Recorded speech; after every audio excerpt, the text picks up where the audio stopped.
नमस्कार। मैं डॉक्टर अमर्त्य प्रकाश आपका स्वागत करता हूं जुबली मीडिया पोस्ट के इस मंच से। और आप देख रहे हैं एस्ट्रो टॉक्स, हर शुक्रवार शाम 7 बजे मेरे साथ ज्योतिष के विषय में चर्चा करने के लिए। हम आज बात करना चाहते हैं उस प्रत्यक्ष देवता सूर्य के प्रभाव की, जिसकी महत्ता इस बात से स्पष्ट हो जाती है कि प्राचीन समय में सनातन काल में एक संप्रदाय हुआ करता था जिसको कहते थे सौर। हो सकता है हमारे जातक न जानते हो, इसलिए बताना आवश्यक है कि सौर संप्रदाय के लोग सूर्य को विष्णु से, शिव से, शक्ति से भी सर्वोपरि मानते थे। और वो कहते थे कि सूर्य ही प्रत्यक्ष देवता है, सूर्य ही सर्वोपरि है, सूर्य ही जगत का नियंता है। तो जिस प्रकार अभी जल्दी ही सूर्य ने राशि परिवर्तन किया है, हम ये जानने का प्रयास करेंगे कि अलग अलग राशियों पर पड़ने वाला प्रभाव क्या है। और यदि किसी व्यक्ति के सूर्य के दुष्प्रभाव से वो जूझ रहा है, तो वो किस प्रकार से सुख को प्राप्त कर सकता है, इसका विश्लेषण करने का प्रयास करेंगे और पौराणिक संदर्भों का भी उल्लेख करेंगे। और इसी क्रम में मैं आमंत्रित करना चाहता हूं एस्ट्रो साइंटिस्ट श्री राजेश तिवारी जी का। स्वागत है गुरु जी आपका आज के इस बहुत कार्यक्रम बहुत में। धन्यवाद, बहुत बहुत धन्यवाद डॉक्टर साहब। जैसा कि हम सभी जानते हैं, जल्दी ही सूर्य ने मकर राशि में प्रवेश किया है और दक्षिणायन आरंभ हो गया है। तो सबसे पहला सवाल इसी पर आरंभ होता है कि ये जो 6 महीने दक्षिणायन और 6 महीने उत्तरायण सूर्य होता है, तो क्या कोई विशेष बातों से हम स्पष्ट कर सकते हैं कि इन 6 राशियों में सूर्य एकदम से निष्प्रभावी है, या उन 6 राशियों में सूर्य जो है पूरी तरह बलवान है? इसको हम अलग कैसे कर सकते हैं, इसको कैसे देख सकते हैं? पहला सवाल ये है आपसे गुरु जी डॉक्टर साहब, बहुत अच्छा प्रश्न है। पहले थोड़ा सा हम लोग सुधार कर लें। सूर्य जी। की दक्षिणायन की अवस्था कर्क राशि से शुरू होती है जब सूर्य कर्क जी। राशि में प्रवेश करता है। तो जी। 15 जुलाई को सूर्य का कर्क राशि में प्रवेश हो गया। जी। सूर्य के कर्क राशि में प्रवेश करने से जैसे इसी पे उत्तरायण और दक्षिणायन जैसे बना हुआ है, तो कर्क राशि जी। के प्रवेश का तात्पर्य क्या है कि हम्म। चूंकि यह जलचर राशि है कर्क राशि, हम्म। जैसे ही सूर्य आता है कर्क राशि जी। में, और जी। यहां से जितनी भी राशियां माने धनु तक जितनी भी जी। राशियां आप देखेंगे क्रमशः जो है, वह कर्क राशि वर्षा ऋतु के प्रारंभ हम्म। का संकेत है। यानी अपने यौवनावस्था में वर्षा ऋतु 15 जुलाई से 15 अगस्त तक रहती है।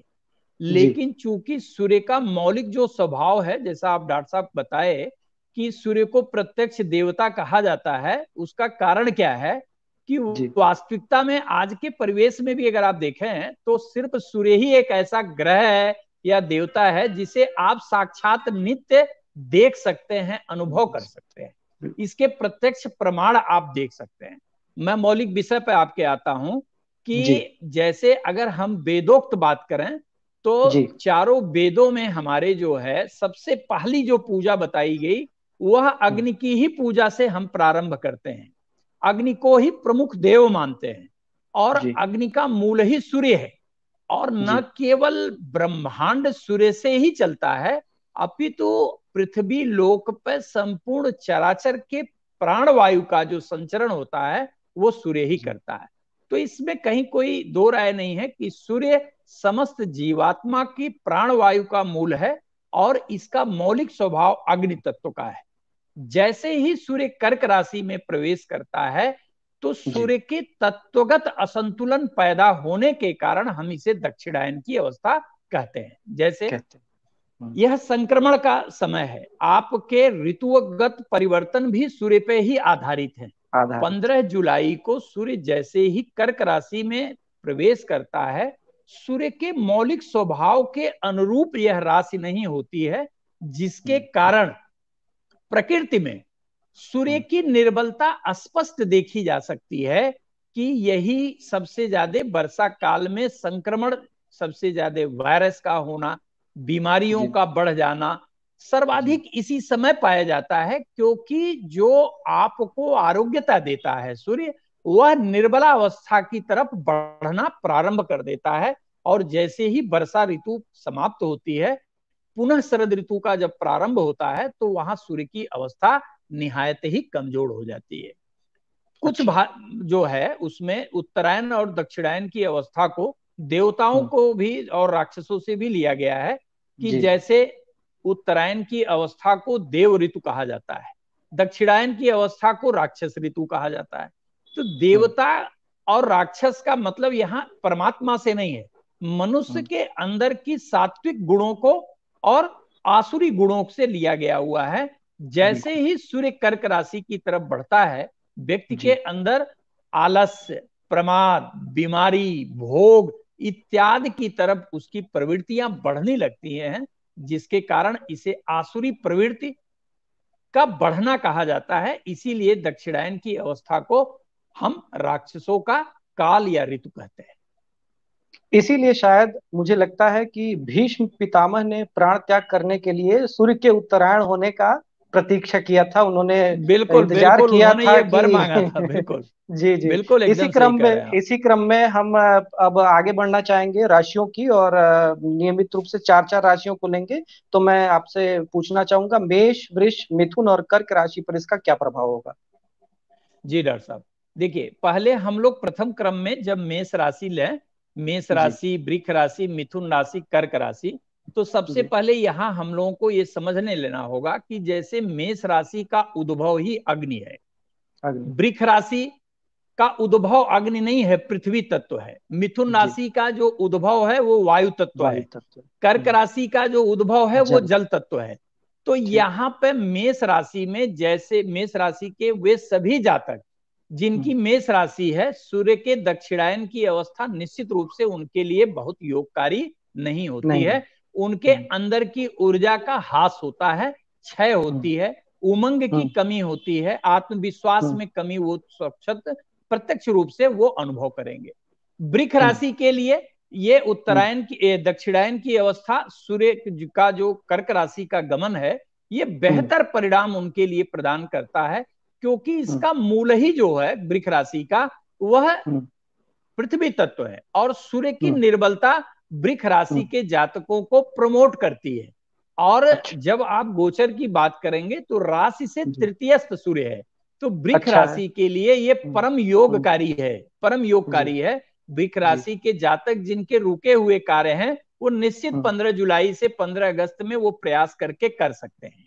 वृष अच्छा। राशि को ऊर्जावान बनाएगी, रुके हुए हम्म कार्यों में सफलता प्रदान कराएगी, निश्चित हम्म। निश्चित रूप से आर्थिक पक्ष पे भी सबलता प्रदान कराएगी। प्रदान मिथुन करेगी। राशि के लिए भी, मिथुन राशि हम्म के जातकों के लिए भी ये सम हम्म है।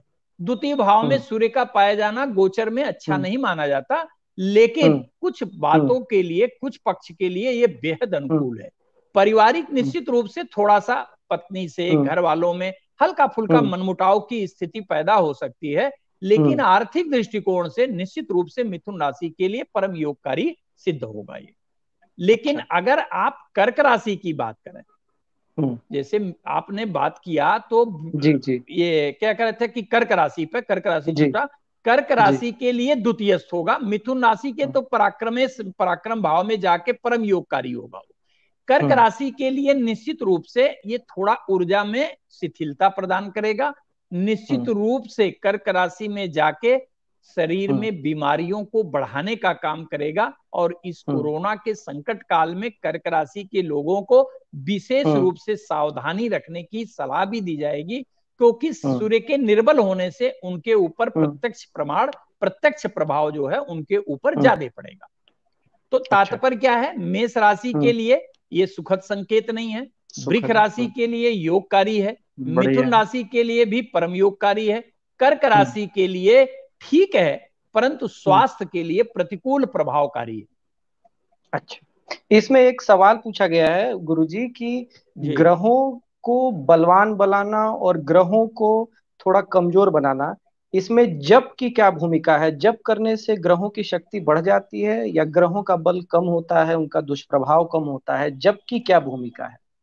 जी डॉक्टर साहब, ये बहुत सुंदर प्रश्न है। और जी मैं आपको बताऊं कि जैसे जी। किसी भी ग्रह के निर्बलावस्था से सबलता की तरफ ले जाना या हम्म सबलता से न्यूनता की तरफ ले जाने में कॉन्सेप्शन हम्म में बड़ा दिक्कत है, लोगों के हम्म विचार वैचारिक जो है वो बड़े मतभेद हम्म हैं। हम्म परंतु जैसे आपने देखा होगा कि किसी भी ग्रह को हम्म बढ़ाना, मजबूत करने का तात्पर्य क्या है, कि जैसे मान लीजिए हम्म आज के परिवेश में बात करें कि दक्षिणायन में हम्म जैसे ही सूर्य प्रवेश किया, निश्चित रूप हम्म। से उसका दुर्बल हुआ। तो दुर्बल सूर्य हो गया। दुर्बल हुआ, सूर्य हम्म दुर्बल, अब हम लोग अपने उपाय करके सूर्य को मजबूत नहीं बनाते हैं। मौलिक हम्म। रूप से जो सूर्य से हमें ऊर्जा प्राप्त होनी चाहिए, उस हम्म। ऊर्जा में कमी आती है, कमी आ हम्म। जाएगी, यही निर्बलता है। हम्म।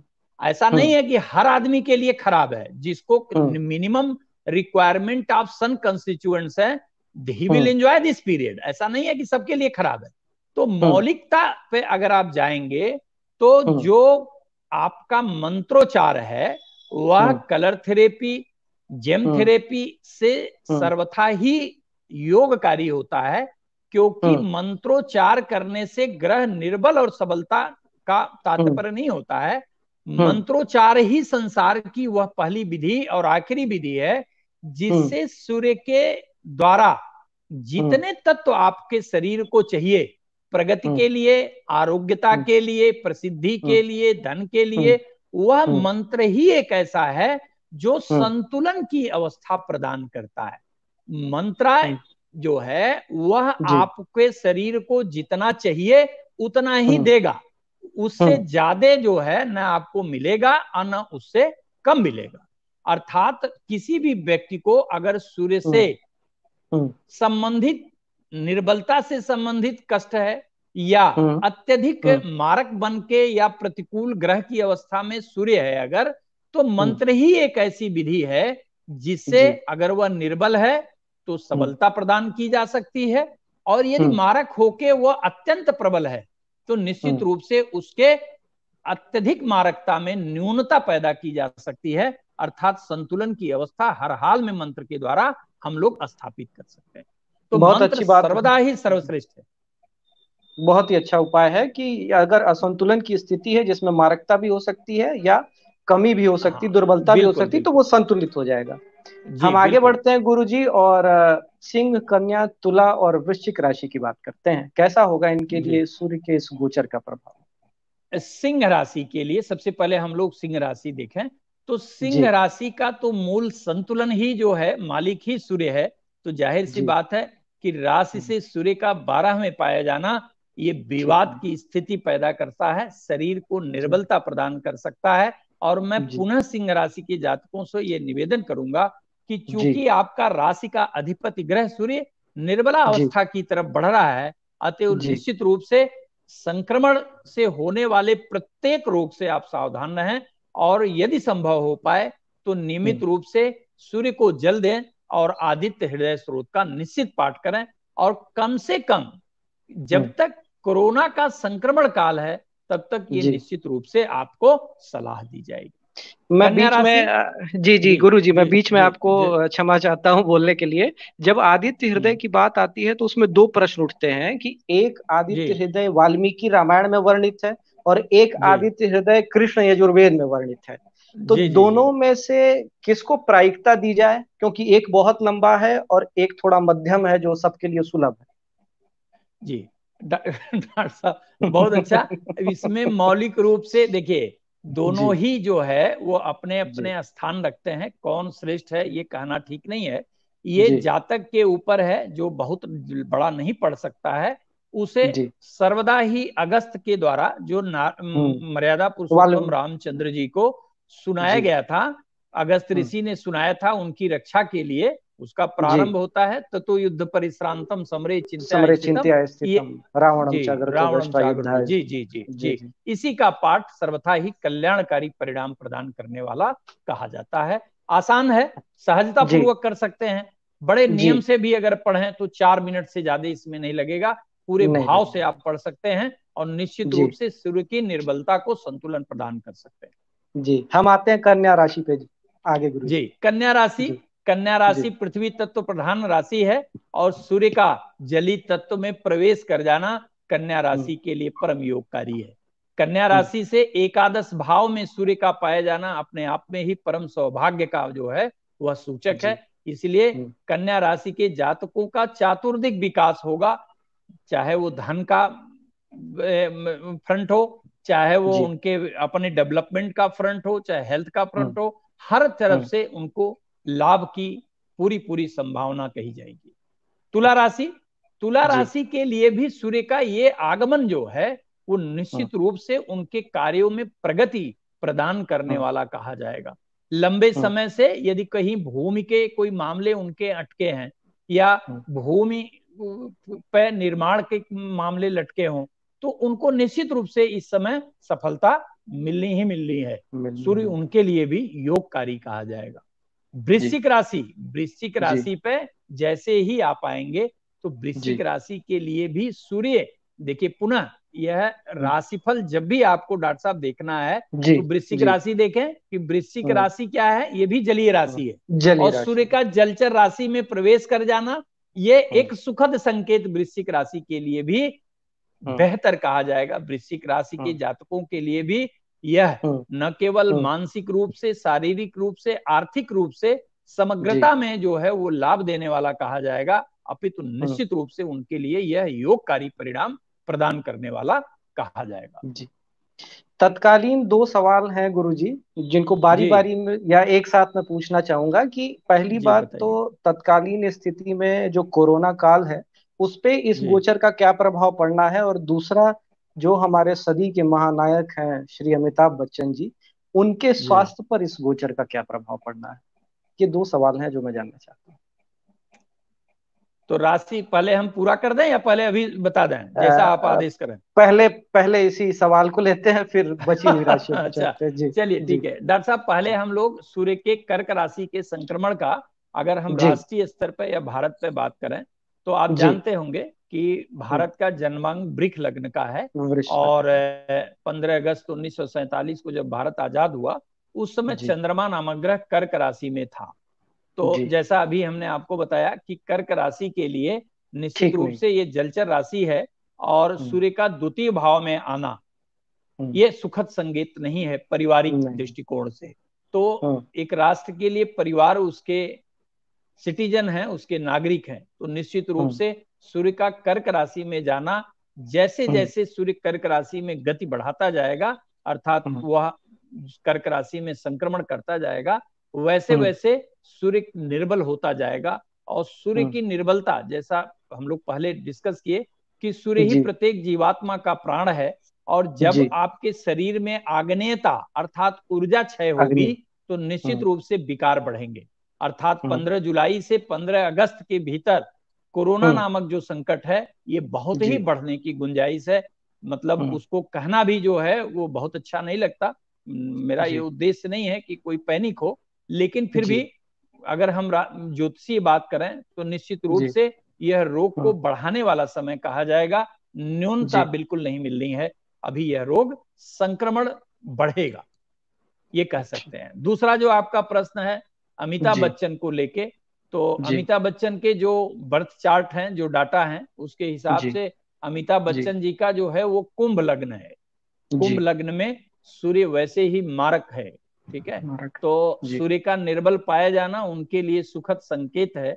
तो उनका जो कोरोना है वो 15 जुलाई के बाद से निश्चित रूप से न्यूनता प्राप्त करेगा, अर्थात कोरोना से किसी भी प्रकार के अनिष्ट की संभावना नहीं व्यक्त की जा सकती है, अर्थात अमिताभ बच्चन ठीक हो जाएंगे।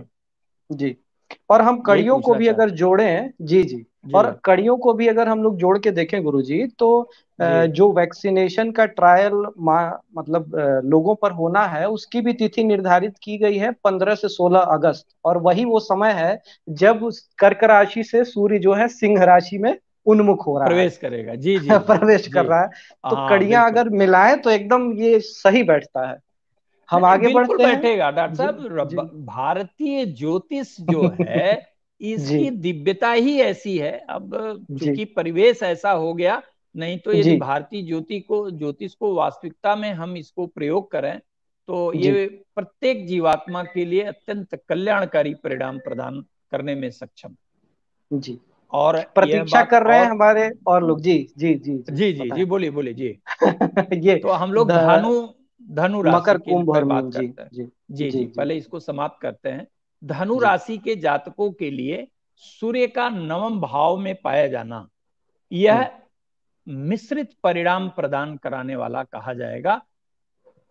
धनु राशि से सूर्य, मैं क्षमा चाहता हूं, अष्टम भाव में जाएगा। तो अष्टम भाव में जो जाना यह मिश्रित परिणाम प्रदान कराएगा।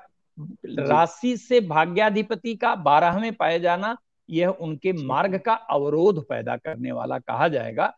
लेकिन हम्म। एक बात का उनको लाभ निश्चित होगा कि जी। भाग्याधिपति का अष्टम भाव में चले जाना, जहां भाग्य की दुर्बलता का संकेत है, वही हम्म। एक सुखद चीज है कि अगर क्या? उनके पैसे कहीं फंसे हुए हैं या कहीं हम्म। इन्वेस्टमेंट उनका ऐसा है जो हम्म। उनकी उम्मीद छूट गई थी, तो निश्चित रूप से उसका कुछ अंश उन्हें प्राप्त हो जाएगा, अर्थात अकस्मात धन का प्राप्त होने का ये संयोग पैदा करेगा। यदि हम बड़ी अच्छी बात। मकर राशि पे हैं, तो जी। मकर राशि के लिए यह अच्छा परिणाम बिल्कुल नहीं लेके आएगा। मकर हम्म। राशि से सूर्य का सप्तम सप्तम। भाव में पाया जाना यह जी। पारिवारिक असंतुलन पैदा करता है। ऐसे जातक हम्म। जिनके पति पत्नी के बीच में विवाद है, उनके लिए विवाद बढ़ेगा। बढ़ेगा।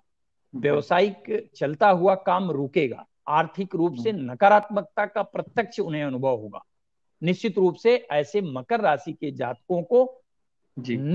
प्रत्येक दिन आदित्य हृदय स्त्रोत का पाठ करना ही चाहिए। करना ही इससे चाहिए। न केवल उन्हें मानसिक सबलता मिलेगी, परंतु जी। जो स्थितियां बिगड़ने वाली हैं वो हम्म। संतुलन को प्राप्त होंगी। यदि हम अच्छा। कुंभ राशि के विषय में बात करें, तो हम्म। कुंभ राशि ही एक ऐसी राशि है जिसके लिए यह सूर्य का संक्रमण, हम्म। अर्थात सूर्य का कर्क राशि का गोचर जी। अत्यंत कल्याणकारी परिणाम प्रदान कराएगा। अत्यंत हम्म। कल्याणकारी प्रदान करने वाला यह सूर्य का गोचर कहा जाएगा। चाहे उनका कोई भी पक्ष हो, आर्थिक पक्ष हम्म। हो, सामाजिक पक्ष हो, मानसिक पक्ष हो, बीमारी का हम्म। पक्ष हो, हम्म। प्रत्येक क्षेत्र में विजय दिलाने वाला यह सूर्य हम्म। का गोचर कहा जाएगा। कभी कभी आप कुंभ राशि के जातकों के लिए मैं विशेष रूप से आपको बताऊं कि जी। कितने भी पीछे के आपके पेंडिंग वर्क क्यों ना हो, हम्म। कितनी भी प्रतिकूल परिस्थितियां क्यों ना हो, आप एक बार बस प्रयास करिए, निश्चित रूप हम्म। से कर्क राशि का गोचर आपके लिए हम्म। परम योगकारी परिणाम प्रदान कराएगा। क्या बात मीन राशि ये है। हम्म। आखिरी राशि है, लेकिन जी। सुंदर जी। राशि है। ये जी। जलीय राशि है जरूर, और हम्म। कर्क राशि से इस राशि को विशेष प्रेम है क्योंकि इसके हम्म। त्रिकोण की राशि है।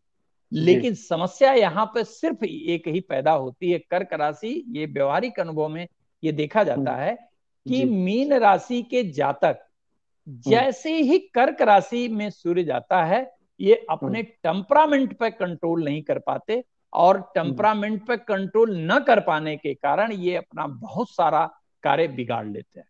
दूसरा, हम्म। संतान से इनके वैचारिक जो मतभेद है वो इतना बढ़ जाता है कि इनको लगता है कि ऐसा संतान भगवान ने किस लिए दे दिया मुझे।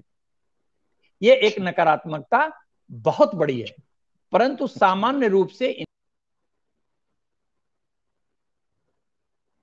इसमें बहुत अच्छा समय मीन राशि के लिए नहीं कहा जी। जाएगा, एक जी। सामान्य समय कहा जाएगा। होशियारी से टेम्परामेंट पे जी। कंट्रोल करना चाहिए। पारिवारिक माहौल को बिल्कुल मत खराब करें। हाँ, ये जी। काम जरूर करें आरोग्यता के हम्म। लिए कि जी। नियमित रूप से चंद्रमा का जी। जप जरूर करें। इस एक माह में आप सूर्य का जप बिल्कुल ना करें, चंद्रमा के लिए निश्चित रूप से उपाय आप करें। चाहे आप जी। ओम संग सोमाय कहें, चाहे ओम हाँ। ऐं क्लीं सोमाय नमः कहें, निश्चित रूप से चंद्रमा के मंत्रों का उच्चारण अवश्य करें। जी। जी तो डॉक्टर जैसा साहब, अगला सवाल। जी। जी जी। एक आखिरी सवाल है गुरुजी, और इसी के साथ हम समापन की ओर अग्रसर होंगे कि जी यदि किसी व्यक्ति के सूर्य की स्थिति ठीक नहीं है, और वो हाँ आदित्य हृदय जप का पाठ कर रहा है, उसके हाँ अतिरिक्त कौन ऐसे प्रिकॉशन है जो उसको लेने चाहिए? और ऐसा भी जोड़ के देखा जाता है कि आंख की जो देखने की क्षमता है उसको भी सूर्य से जोड़ के देखा जाता है, प्रशासन सत्ता को भी सूर्य से जोड़कर देखा जाता है। तो उसका जी। संतुलन बना रहे, आदित्य हृदय के अतिरिक्त कौन ऐसा उपाय है जिससे उसका जीवन सुगम तरीके से चलता रहे? देखिए डॉक्टर साहब, दो जी। स्थितियां होती हैं। पहले जी। ये देखना होता है कि व्यक्ति का जन्म किस समय का है। सूर्य जी। उसका एक योगकारी ग्रह है, अर्थात जी। अथवा अकारक ग्रह है। पहले ये स्थिति हम्म। आपको देखनी होगी। जैसे जी। मान लीजिए कि अगर किसी व्यक्ति का जन्म मेष लग्न का है, वृष लग्न जी। का है, सिंह लग्न जी। का है, वृश्चिक जी। लग्न का है, धनु लग्न जी। का है, तो जी। निश्चित रूप से सूर्य योगकारी है। अगर उस जातक के जन्मांग में सूर्य की अवस्था निर्बला अवस्था को प्राप्त है, तो उसके लिए उपाय बहुत सारे हैं, लेकिन जैसे मैंने कहा कि सर्वथा ही कल्याणकारी और संतुलन प्रदान करने की जो क्षमता है वह आदित्य हृदय स्त्रोत या सूर्य के मंत्रों में है। जैसे ओम घड़ी सूर्याय नमः कह लिया, या सूर्य के द्वादश नाम का उच्चारण कर लिया।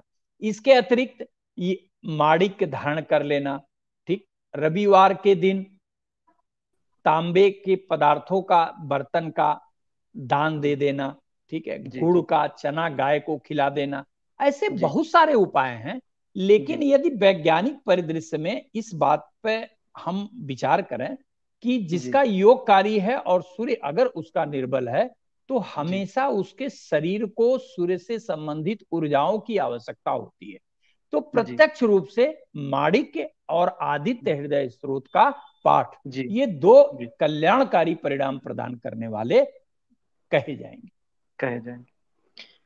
तो आज हमने जाना कि किस तरीके से सूर्य की रश्मियों को हम पूरी तरह से आत्मसात कर सकते हैं, अपने जीवन को सुगम बना सकते हैं। जो सूर्य का गोचर है, जिन राशियों के लिए दुष्प्रभाव प्रदर्शित करता है, उसको हम किस तरह से कंपनसेट कर सकते हैं और अपना सामान्य जीवन व्यतीत कर सकते हैं। इसी के साथ मैं विदा लूंगा, आपके साथ जल्दी ही पुनः उपस्थित होऊंगा एक नए विषय के साथ। तब तक के लिए मैं धन्यवाद करना चाहूंगा दैवज्ञ श्री राजेश तिवारी जी का, और जुबली मीडिया पोस्ट की तरफ से फिर से आपसे विदा लेता हूं। नमस्कार। डॉक्टर साहब नमस्कार।